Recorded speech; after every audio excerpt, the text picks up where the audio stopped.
আজকের রঞ্জার জন্মদিনের পায়েস হচ্ছে এই যে। আর এই জন্মদিনের পায়েসটা কোনো বছরই আমাকে বানাতে দেয় না, ওর বাবাই বানায়। এই যে এখন পায়েস বানানো প্রক্রিয়া চলছে আর কি।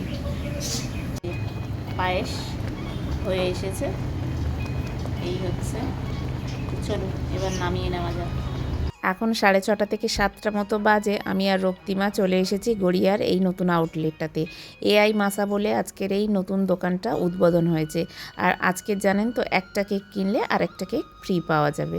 ভিতরে ঢুকে দেখি বাপরে বাপ, কেক তো নেই, মানুষের গ্যাদারিং দেখুন ভর্তি। আর দোকানটা দেখতে বেশ সুন্দর, সাজিয়েছে গুছিয়েছে ভালো, কিন্তু খুব একটা বড় দোকানটা না, মোটামুটি একটা মাঝারি সাইজের।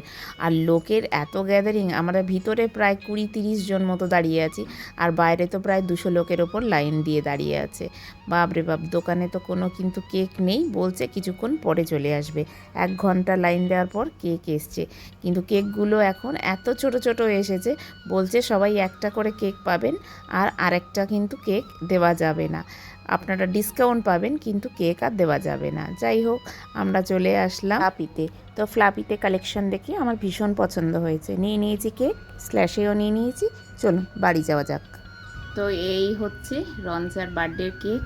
আর রঞ্জা খুব মন খারাপ করছিল, ভাবছিল এবারে ওর কী কেক আনবো না আনবো। এবারে তো আমি কোনো কেকের অর্ডার দিইনি তেমনভাবে।